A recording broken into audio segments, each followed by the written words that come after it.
Now for all the people who have come for the first time, I have to request that if after giving realization, you must give some time to yourself. Be kind to yourself. Go with it. Learn everything. Master it. It's very simple. There is nothing much to be learned. It's very simple. It's a child's play. Even children are good at realization. Even little baby can do that. So one should learn and try to give realizations to others. And one should not waste energy in running away from it and then coming after 10 months and saying, Mother, I've got here and this has happened, that has happened. It's a thing which is most enjoyable. You must give one day in your lifetime to God who has created you. And you, the one little time to your mother also, who wants that everybody must get realization. If every one of you want to escape it, then who is going to work it out? I know you seem to be very busy people, some of you are extremely busy. But busy for what? Business for what? What is the name you are going to leave in this world as a man who earns little money more than the others? That's all. I mean, you cannot earn as much as Mr. Ford can earn. So why there is a competition about it? Only thing is that you will have no satisfaction of earning money. You will be always running mad with it. You must take out some time for your growth and your meditation by which you understand yourself and you understand others and help others. Life is not worth living for yourself. It's a useless life which lives for oneself. You must live for the whole. You must understand that the whole, if you accept, you become the whole. If the drop accepts the ocean, you become the ocean. Why not we become the oceans instead of little drops which are just evaporated by heat of the sun or by anything? You can be lost. So why not become the ocean, ocean of love, ocean of forgiveness, and ocean of compassion? May God bless you. Now, if you have any questions, please ask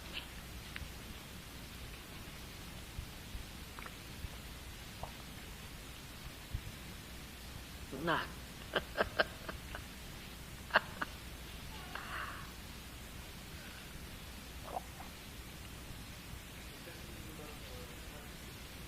What is it?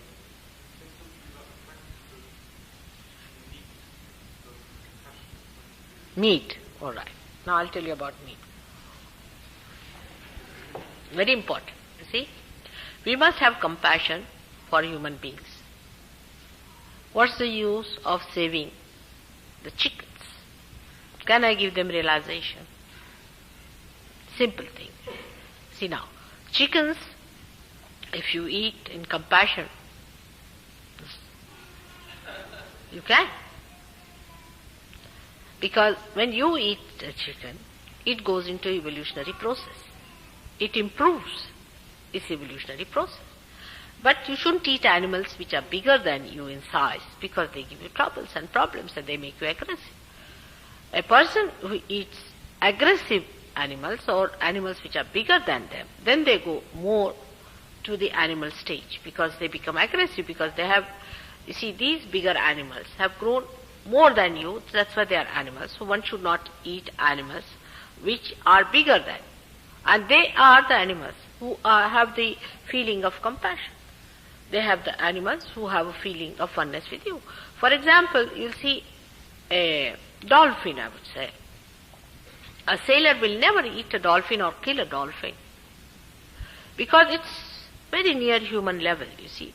It is just like us, it has emotions, it has feelings, it can come and entertain you and all that. So that's a higher animal. But if he like that, you see, worried about even the worms, you see, how far can he go? Everything must have limits. Like there's a cult in India called Jaids, you see. They try to save even mosquitoes, can you believe it? And even the bugs. And they place bugs higher than human beings. They collect bugs, put them in a hut and put a Brahmin in there and pay the Brahmin. And poor Brahmin has to feed these bugs. It's a true thing and today also they are doing it. Can you believe it? And feed the bugs, compassion, you know. So they are feeding the bugs on that poor Brahmin, give him money, and when the bugs are full and fall off his body, they give him money and something like that. Can you imagine this kind of a nonsensical compassion? So you have to draw a line. Everything is not to be taken beyond a line. You see, this is called as maryada in Sanskrit, that how far to go. How far to go with your compassion. So our compassion should be extended up to, first of all, human beings. Are we compassionate towards our fellow being? We are not. First of all, let's try there. Alright? First let's try here, human beings. And you'll be surprised, we'll never end it. We can't even cross the limits of human being. Then compassion to animals who live with us. Alright? Who, like dogs, you can say, horses, cows, all these big animals which live with us, dolphins, which are something evolving. Already they are evolving. It's in the evolving state. But if you eat a chicken, I'm sure if I eat a chicken, I'm sure of that, it will become a better thing, something better. It will evolve, no doubt. So the compassion that we have for bugs is of no use. Or mosquitoes is of no use. But compassion for human beings. We are not even compassionate to our own children, you know. In this country, I was amazed. First I used to say in England, 2 children are killed by their parents. But now I heard it is only in London city we do this. Can you imagine the way we are compassionate?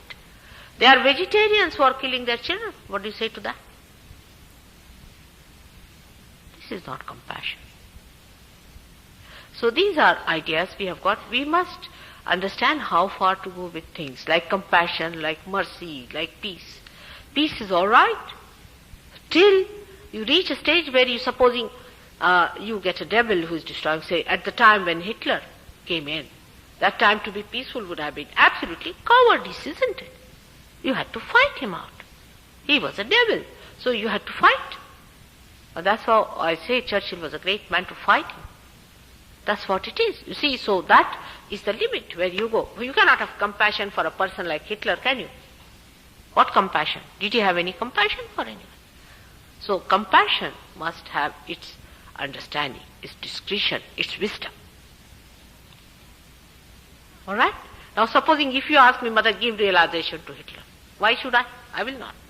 He has destroyed so many good people, he has destroyed all the values, and he has destroyed the basics of human beings. Let him go to hell and suffer for some time. That's what I will say as a mother. Isn't it? Won't you say that for your own children? Alright, I have compassion for my children. I have compassion for even people who are doing wrong, but not for people who are so destructive. Not for them. Because they go against the plans of God. They are anti-God. They are indulging into anti-God activities. In the laws of God, they are to be punished. Definitely they will be punished. Even if I do not punish them, God will punish them. No doubt about it. They must be punished. Otherwise, how are you going to be saved? Alright? Like Krishna, who killed Rakshasas. The goddess killed many Rakshasas, the devils, she killed them. Now, she should not have compassion with these horrible ones. She should have. Because they were killing all the saints and all the great people they were killing. That's no compassion. They're there to be killed. And these Jains do not believe in Christ, Krishna, because they said that because he killed those devils. They don't want to believe in Krishna.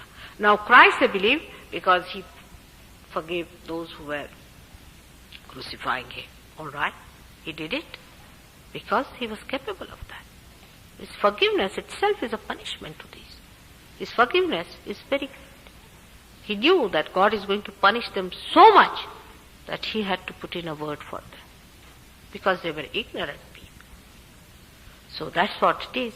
So our compassion must be limited to a point where our wisdom takes it. It should not go to that absurd limit where we go up to mosquitoes and up to, even mosquitoes they don't kill, you know. Even when they go in the WC, you see, they don't allow the worms in that to be killed. Can you imagine such dirty, filthy people in the world? This is going too far, don't you think so? So where do we draw the line? Let's draw the line. Now in a place like, say, Iceland, or even I would say Arabia, some places where they do not get a single blade of leaf, not a single blade of leaf. How are they to live? God has given them only animals to eat. Now are they supposed to die? Or if they eat, are they committing a sin? First of all, you must be compassionate to yourself to exist, isn't it? If you don't exist, what's the use of all the compassion of the dead? How can they be, if all are dead in Eskimos are all dead, how can they show compassion? So they have to be living, isn't it? So we have to understand in a complete discretion, alright? You understand my point? Now, compassion has got eyes, has got understanding. It's very understanding. It knows each and everything. Love is the thing that knows each and everything. So let love work it out.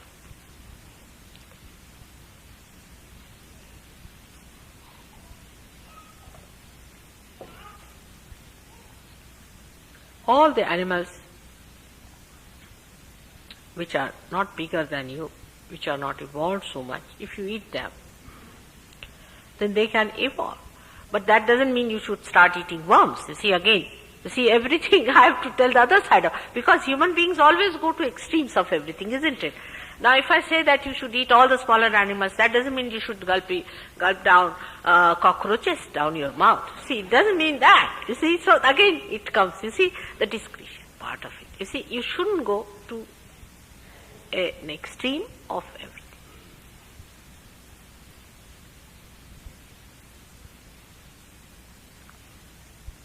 Alright? On the contrary, I would say that people who have eaten too much meat should not eat so much. They should reduce a little bit. They will be less aggressive, no doubt. But like in India, you see, we eat so much of vegetables. It's not necessary. We can eat meat a little bit there.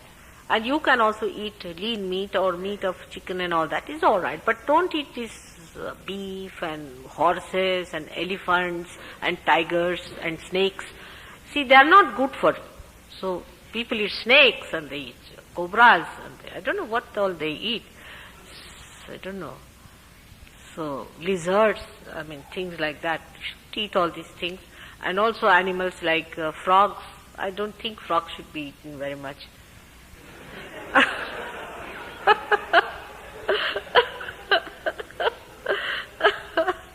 It's a funny animal, isn't it? Frog, poor thing. Frog is one very special animal. I should say, you see, out of love for the frog, I say don't eat it. Really. Because, I don't know if you know, but people have found frogs living in ancient rocks, closed up completely. Absolutely, is a fact, you see. And there is water provided for the frog by God. Frog is a special animal, very much loved by God. And for billions of years, frogs have survived. So you can imagine how this must happen. Must be something special about them. That's why out of love for them, we should not eat them, I think, the frogs, you see. Or for example, monkeys. I don't know if you eat monkeys, do you? Now, in any country, do they eat monkeys? Monkeys they eat where? Australia.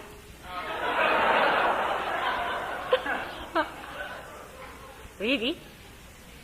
Huh? Where? Indonesia. Really? That's one place where they should not.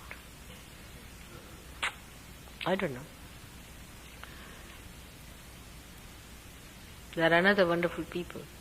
These monkeys are. And we should eat animals which will not be completely destroyed also.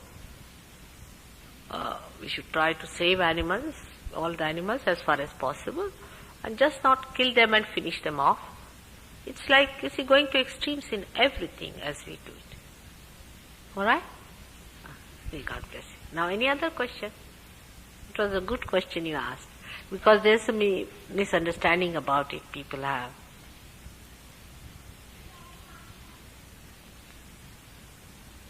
Fasting also in Sahaja Yoga is not allowed to fast. You can fast just for your health's sake, but not fasting for God. Please don't do it. God doesn't want you to fast or suffer. He wants you to be happy people. Why for Him? You can fast for yourself. That's a different point, but not for God. Christ has done for us 40 days. We need not do anything. He has done all the sufferings for us. We should not say we have to suffer. If you say that, you'll get another Hitler. Jews said that, so they got the Hitler. So don't say we want to suffer. If you want to suffer, then have Hitler. If you want to have realization, then mother can be there. But otherwise you can have Hitler if you want to suffer. Simple. Whatever you want is supplied on a plate.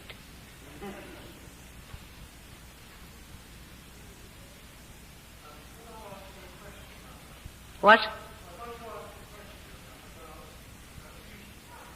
What? Easter? I will be speaking on it. On Easter day, will you be there? I have spoken about it twice. About Easter, the significance of egg and everything. And if you have got the magazine of Nirmala Yoga this time, there is an art. Did you get that? No. You didn't get that? Oh, I see. Maybe, you see, this time, what he was saying, that it's difficult to send it collectively. There's some sort of an export problem. You see, every country has problems like that. So, if you send your individual names, you see, it would be easier to send them directly. Of course, it would be little more expensive for them, for the postage. But they said they can manage. Directly if you send is much better than to send them collectively.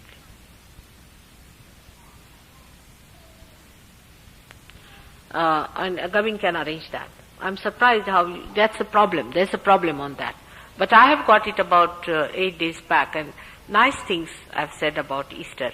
And one more was a very good lecture. I don't know if you have got it, where I talked about the egg, what's the meaning of egg in Mahavishnu's this thing, and all these things I've said there. And again on Easter I'll speak. On the 2nd of April, that's when is the Easter on 8th? Huh? 9th. 9th is the crucifixion. All right. On the 2nd of April is Ram Navami. Ram Navami is the day when they celebrate Ram's birthday. That day also in India they fast. That's another stupidity, is to fast on a day when somebody is born in your family, to fast. It's nonsense. Why should you fast? You must celebrate. You see, it's nonsensical. And I don't know why Brahmins have given these ideas to Indians to fast. You see, because they take all the money. So they must fast that day and give all the money to Brahmins. You see, that must be the reason, fasting. Because on that day somebody is born, why should you fast? In India, everybody fasts on the day Krishna is born, Rama is born. They all fast. I don't know why. What is the need to fast on that day but to celebrate that they are born? It's absurd, you see, fasting of this kind. Food is not so important in Sahaja. It's not.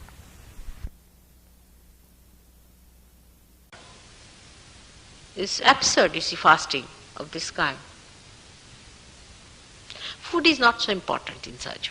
It's not. Food is not at all important. You will be surprised. Whatever you get, you will feel delicious about it. It's not so important. You don't think of food much after realization, actually. You even forget what you have eaten. I mean, I do forget like that, and many of you do forget what you have eaten and what you have to eat. I mean, you just don't bother your head about these things.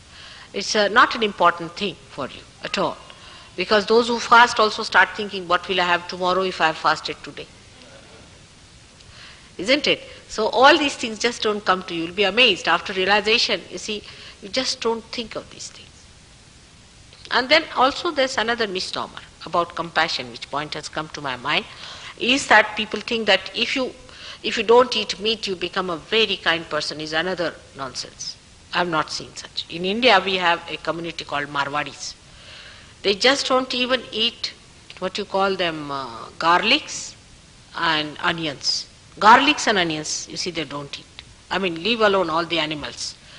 Garlics, onions, I don't know what else, they don't just eat. They eat their food at 6 o'clock in the evening and all sorts of things they do.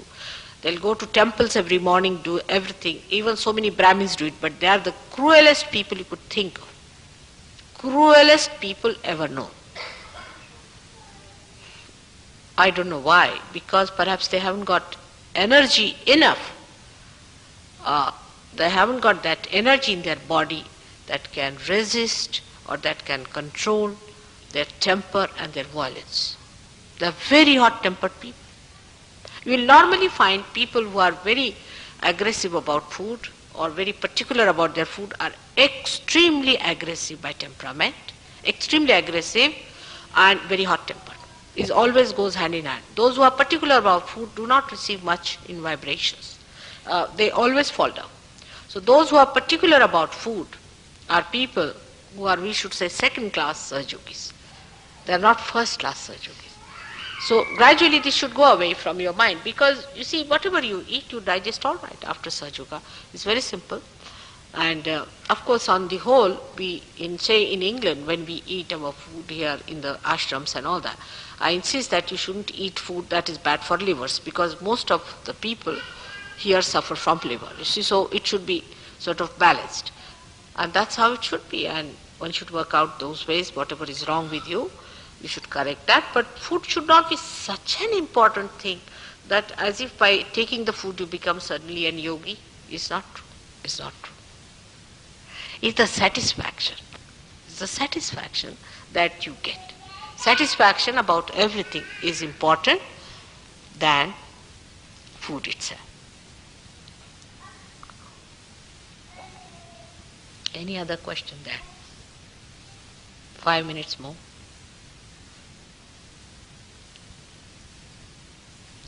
Sahajogis can ask some practical questions. You see, about curing or anything, what is to be done would be better also if you can ask some practical questions. Because we are mostly now Sahajogis here. These are sweet children you have got, very beautiful. So many children there are in this country, we have to find them and locate them.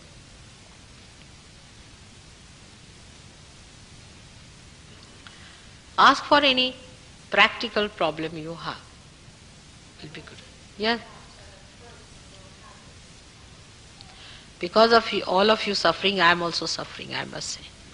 I am working it on my level. But I would request you to look after your throats.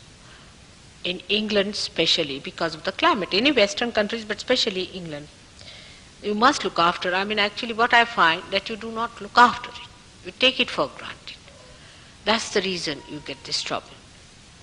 Now, for throat, what is necessary is to look after the left and right side Vishuddhi.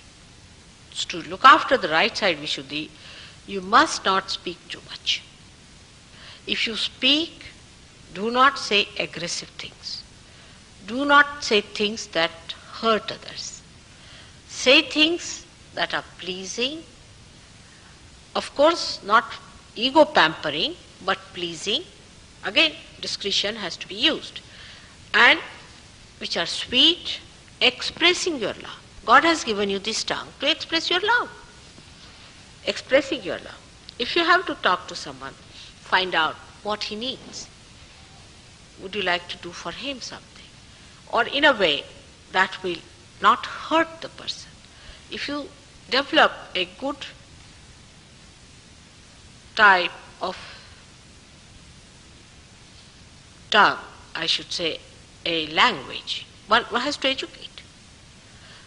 You should say things that will please others. You see, like we have in artificial world, ladies, men, you see, they know how to please the women. But basically, there is a very dirty thing behind it. You see, it's not a good thing to be a ladies' man. It's a very filthy thing. Because there is a kind of a very cunning behind it, to enjoy a woman and all that sort of. But here, to enjoy your love, you have to say things which are pleasing, first of all. Now, if you have to say the truth, you must find out whether this truth is in your right. Are you supposed to say that or not? If you are not supposed to say it, you better not say it. If you are supposed to say it, then you better say it. For example, it's a common thing, people say, oh, you are catching on this, you are happening to this, that. It's not the way. If you have to say the truth, you should say something which you are entitled to. Use your discretion. After that, you must also find out that whatever you have to say, also is it elevating the spirit of the person. That's how if you say, then that thing will be also very dear and loving and not annoying to that person. So that's how you must be. This right side talking is, Sanskrit word is madhur vani, madhur.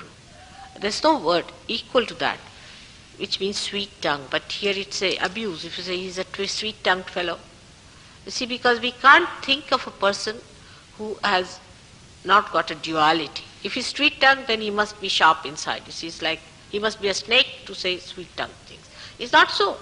You could be sweet as well as you can mean it. You can mean it.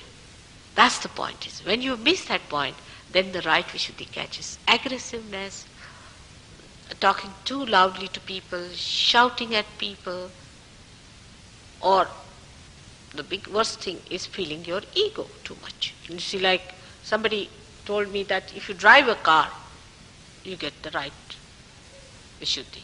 When you have a smoke, you feel egoistical about it. See, I don't know how the egos come in this way, but they say if you drive a better car, you have a greater ego. I mean, this ego business I don't understand because I haven't got one. So how am I to understand? But they say so that even if you drive a car, you get an ego. If you have a good house, you get an ego. If you have a good clothes, you get an ego. So better avoid all that. I don't feel it. So once you start detaching yourself from this ego and say, I am not Mr. Ego, I am the spirit. I am the spirit. Then this will be good. The right side is very much affected to people who are hot-tempered, who say harsh things to others, and normally they are not collective by temperament also. They cannot share, they always try to show off, they'll come and say, do this, do that, sit here, you must do this, and their finger is all the time out like this, and this is the Vishuddhi's finger, which means they go on saying things. You better do it, you do it, I don't like it, and this is not the way. Like words like look. You see, this is one English word, is something very funny. Look. That means right Vishuddhi. I have seen many people when they say look, I can't understand. Look. That's the thing. That's sign of right Vishuddhi. Try to find out sweet words. Try to think what sweet things you are going to say to others. You'll be amazed how imaginative you can be. You can be dynamic about it. I really tell you, but we don't use our imagination in this direction. We use the other way around. All the time we sit, how we are going to say something so sarcastic that the fellow is cut at least for 1 year. Yeah, we do it, you see, isn't it?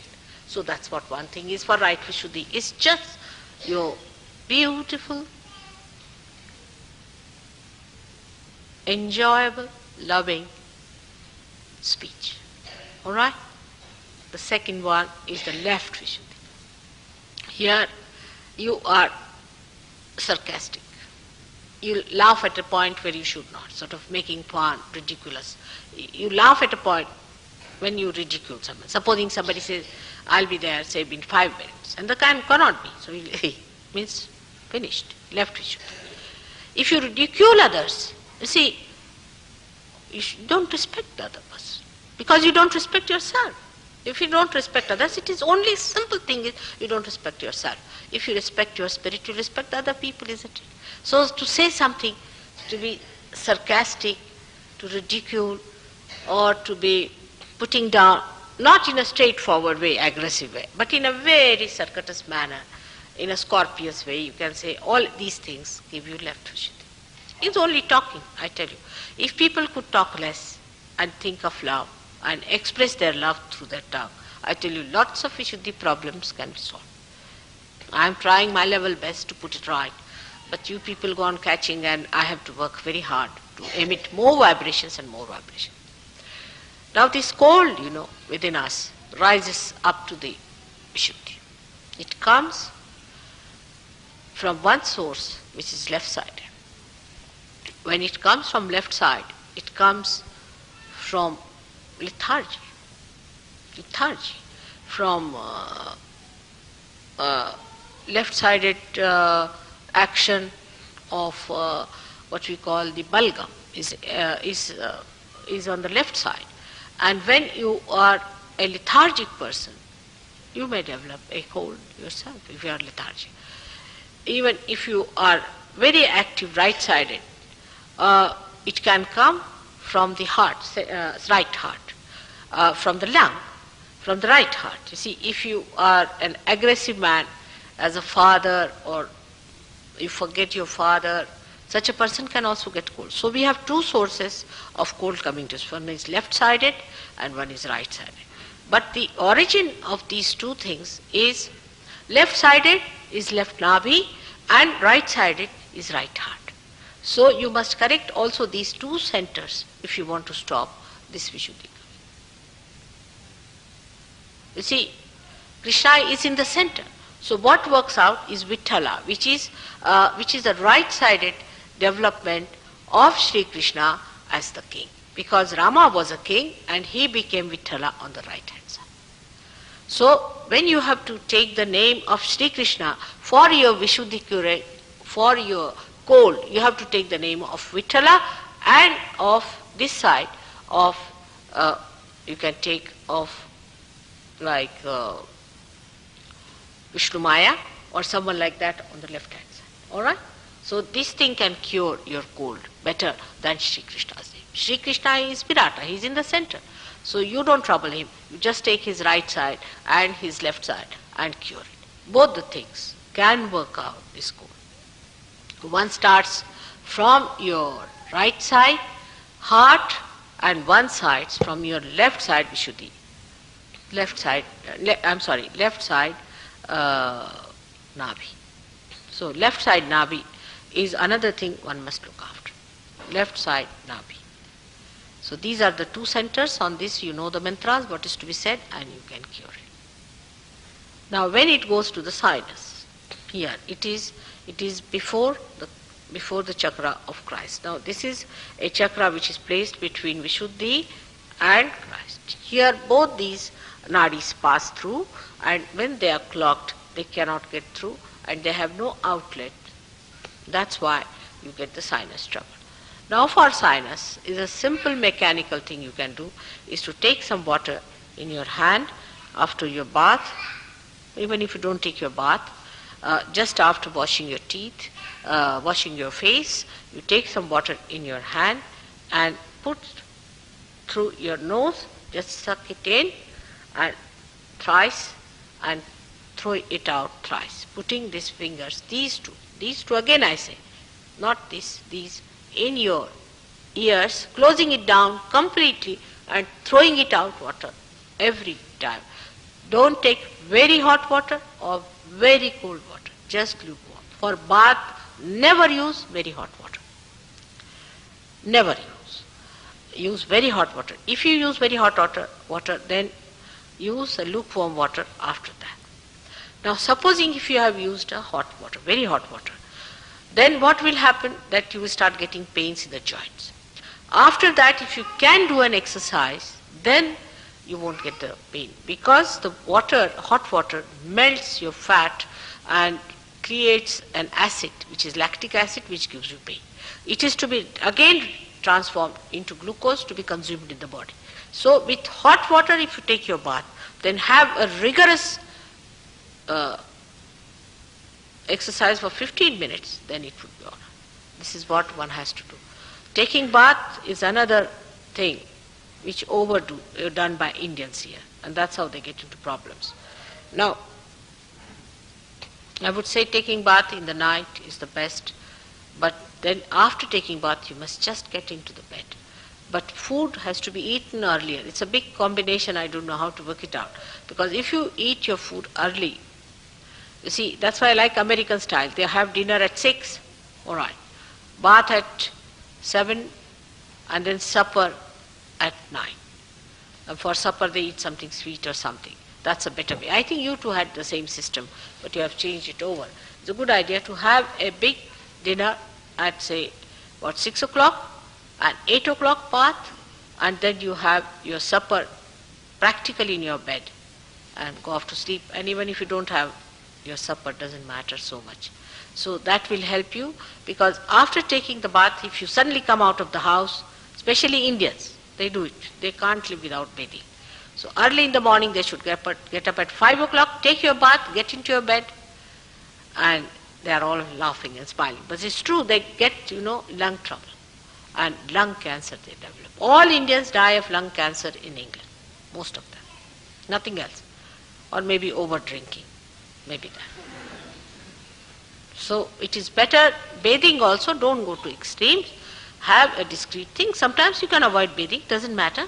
It's not so necessary here. But even if you have to have everyday bathing, then take a bath early in the morning, get into your bed, and then you stay in bed for at least 1 hour, then get acclimatized and then get out. This is the way you can avoid cold. See, cold is a reaction to the atmosphere, and that's how you can avoid cold, and you could be better off. More about cold I'll tell you one day. This can be a big history.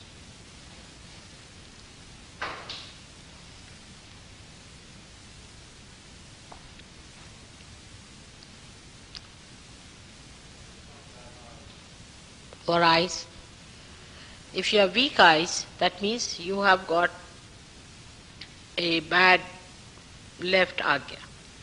And for that, you have to use the photograph with a light in front and ask somebody to give a bandhan to your left agya with another light. Light is the only way you can get rid of. Another way to have your eyes all right is to see the sun in the morning, never in the night when it is setting down. Never see the setting sun. Never, because that will definitely make you blind. Never see the setting sun. That you know, I hope you all know now, it's all recorded, I hope it will go into papers, that never see a setting sun. Rising sun, you can see with rose water, you can wash your eyes before the rising sun. And also take some sun on the back here, rising sun. But don't sit in the sun all the while. Again, discretion. All the day to sit in the sun is very dangerous for your brain because it is made of fat cells. And the fat starts melting and you can go gaga. By the time you are 40, you might land up in a lunatic asylum. So better not do that kind of a thing, too much melting of your brain. Wearing hat all the time also can give you problem, because then the circulation of the brain is less for, you see, blood supply. But this you try for your eyes, will be very good for eyes. Yes? Migraine. Now, migraine is caused by many things. It's a headache is a symptom. Depends on. It can be very easily caused by your liver trouble, what we call the hot liver. And there's a treatment for hot liver which is very simple. Now you can do it also very easily, to take vibrated sugar with powdered ginger. If you can little pound of ginger and chew it up with that powdered, sugar which is vibrated, you might completely get rid of it during winter times. I mean, still the winter is on, you can do it for a month. But in summertime, we have some other things by which we can get rid of this hot liver. We have two types of liver. One is hot, another is cold. In hot liver, you get all the symptoms of nausea. If you get nausea, the symptoms are you get nausea. You get in the morning time also a feeling of giddiness and don't like light, you don't like sun much. If that is so, it's very easy to cure. If you cure your liver, you'll be get. But migraine could be very serious. Could be also due to a kind of a growth within your brain. Could be due to a spirit in your brain. Yeah, could be. See, if you have been to a wrong guru, you can get a migraine. It's very common also. So we have to see if the right hand is catching, if there's any surgery you can find out. It's not difficult. What is it due to? And you can find out also yourself. All right?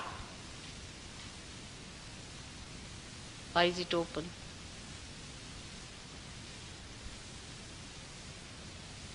What's the way they close it?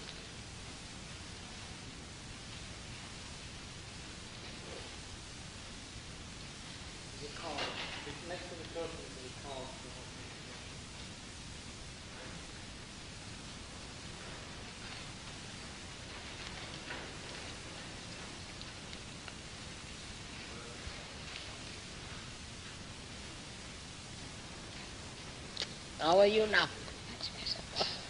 It has cleared you out. It's good. Are you taking what I told you to take? All right, good. That's good. That's good for you. Very good for you. All right? You'll be all right. Looking much better. Yes? Vibrated sugar.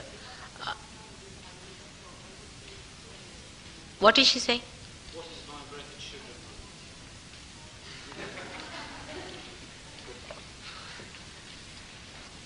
It's a dangerous thing to talk about.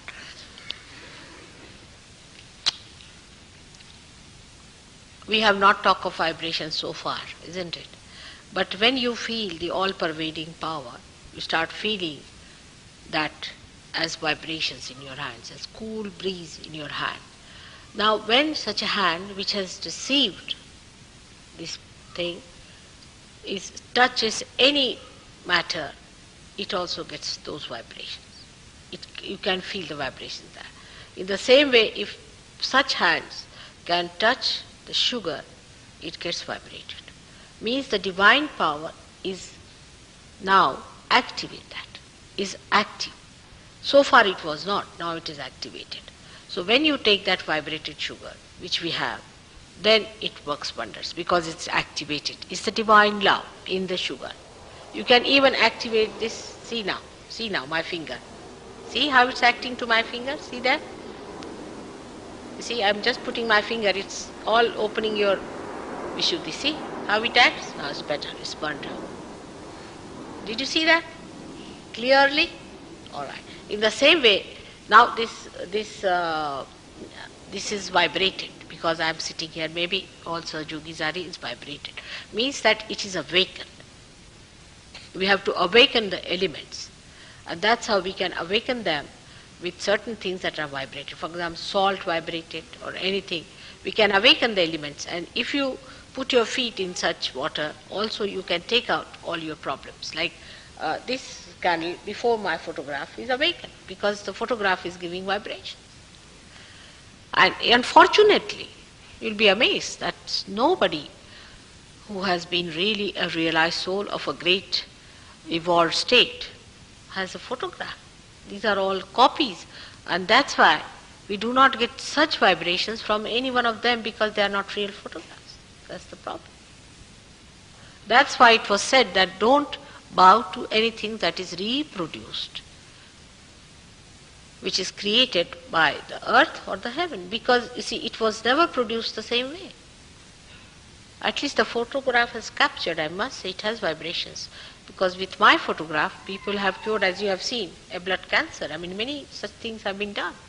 Many of these people, I must say, Gavin got his realization through the photograph.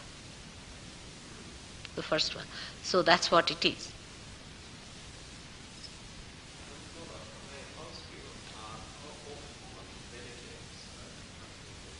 What's it? How often do you 20 minutes in the morning, 20 minutes in the evening, or an hour or 2 hours? Yeah. How long? You see, meditation is a state of mind. You don't meditate, but you become meditative. You see, you don't have to meditate at all. But the thing is that we do not prescribe any timing. There's no time. There's no time limit at all. I'm all the time in meditative mood. I'm in meditation all the time. And you could be also. But because of the new birth, you see, you are not yet identified fully with the spirit, even after that. So you have to sort of cleanse yourself of all the things that are still hanging around, you see, all the misidentifications.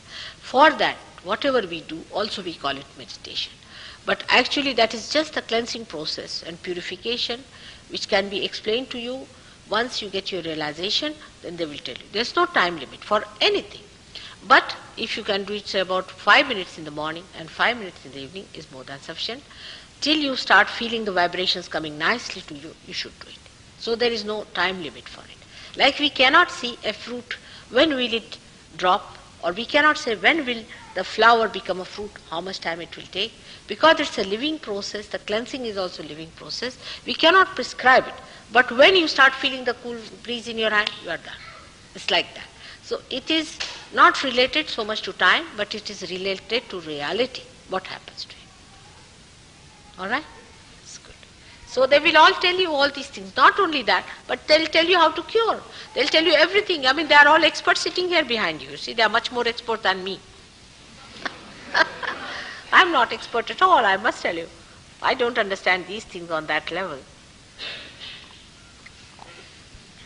Mine is a big problem, is that, you see, my machinery is so different that I don't know how to explain to you people how I work it out. But your machinery also I have understood very well, how it works. So once I have understood your machinery, I can tell you. But you can go quite ahead of me in handling human beings than I can handle. I could be little less, I should say, expressive about it than these people can be. They can be much more expressive. You see, when they handle people, they can handle better. I have some other ways of handling, which are not seen, you see, which need not be seen, which is just done. But they can do it very well by talking, by making you understand, because they have passed through that way. They have crossed that land, and they know how to make others cross also, because I have not crossed anything, so I'm not so good at all these things, I must confess. But I think I understand the problems. All right? So let us have realization now. All those who have, can you come forward? Those who have come for the first time will be a good idea. Come along. Come forward.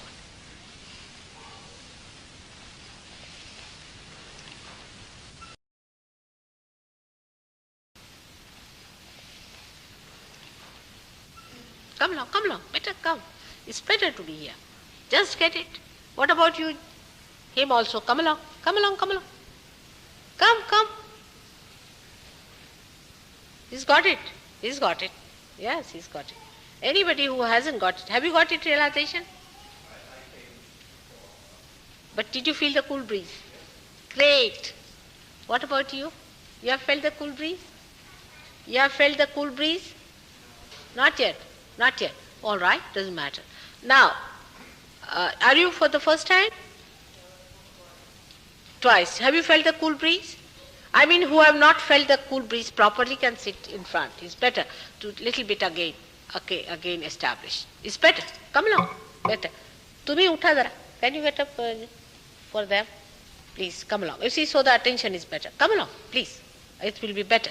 Those who have not felt it very well, doesn't matter. You see, once or twice, it's a good idea. You can also come along here, this side. You have felt it was, no, the second, yes, gentlemen, come along, better. You see, sometimes the Kundalini also comes down to attend to your problems. You see, so sometimes you lose. He's all right. Yes, he's all right. You felt it. आपका ठीक है ना? आपका तो चल रहा है मामला. And you lose the vibrations also because it is attending to other problems within you. So it's better to get it again and again raised and fixed, at least at a point where you can also